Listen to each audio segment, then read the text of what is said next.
Hey everybody, Coach Scott, new gym, time for a new Friday challenge. All right, so let's get started. Remember, we're gonna do 5 different exercises. It helps here if you have a 1-minute timer. You can use your phone, you can use a kitchen timer, anything that you have handy on these exercises. First one, we're gonna need a chair, okay? So today we're gonna need a chair and a wall and maybe your boxing glove, that's about it. So, front edge of the chair, try to use a sturdy chair. Try not to use the back of the chair, try to sit on the front edge of the chair. And we're going to march and punch. All right, so for 1 minute, I'm marching and punching, bringing the opposite elbow up to the opposite knee. March and punch, march and punch. At the top, you're trying to tighten your core, try to tighten your stomach as much as you can. Really squeeze, squeeze, squeeze. Okay, but don't hold your breath. Keep punching, keep marching. All right, tighten at the top, don't hold your breath. So do 1 minute of those. Number 2. Weight shifting with head turning. So with the feet, we're gonna get into our boxing stance, and then we're gonna start just shifting front to back. So front to back with the weight shifting. After we get started on that, when we go forward, we're gonna look down at our foot, and then when we go back, we're gonna look up at the ceiling. Down at the foot, up at the ceiling while I weight shift. So this is gonna work on your coordination a little bit, gonna work on your balance, it's gonna work on your inner ear. Up and down, weight shifting. All right, you can go for 1 minute and then switch your feet, or you can switch feet at 30 seconds.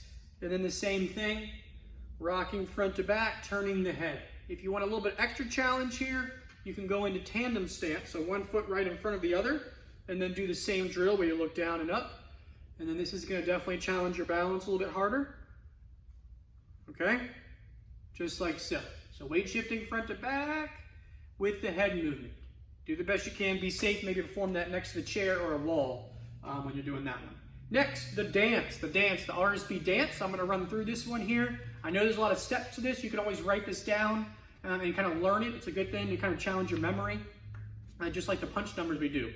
So it's punch, punch, knee, knee, opposite knee, elbow, elbow, kick, kick, tap, tap, hammer, hammer.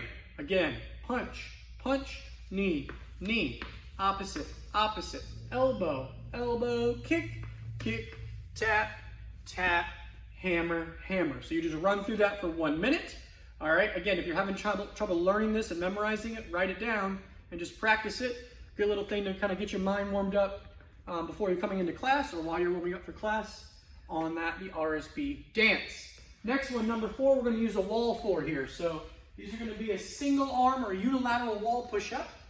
So we're going to go to the wall. Stand with your feet hip width apart. Hand is going to be on the wall right about shoulder height. Other hand will be behind the back. We're going to tighten up the core here. Try to keep your back straight. We're going to lean in and then push back out. Trying to think about using your chest, your arm, and your back. So I'm keeping everything tight here, so I don't want to rotate in. All right, I don't want to sag in. I'm trying to keep everything still. The only movement is coming from my elbow. Okay, so you can set a 1 minute timer, go for about 5 on one side, and then switch. Same thing here, my body's staying nice and straight. I'm keeping my core engaged, and I'm pushing out, in and out with those wall push-ups. The closer you are to the wall, the easier it will be. So you kind of judge your distance from the wall on how hard you want that to be. Okay, and then last but not least, activity number 5 is punches 1 through 12. So we're still trying to memorize these or review these. So I want you basically just to run 1 through 12, saying them out loud while you do them. So 1, 2, 3, 4, 5, 6, 7, 8, 9, 10, 11, 12. Have some intensity behind them. You can put your gloves on to make this a little bit more challenging. You can also say the punch kind, so jab, cross, hook, hook, uppercut, uppercut, hammer, hammer, elbow, elbow, knee, knee. Run through that for 1 minute. The goal is to run through all these things 2 times. All right, a minimum of 2 times. If you want to go for a third one, that's good too. Have fun, be safe. If you need anything, let me know.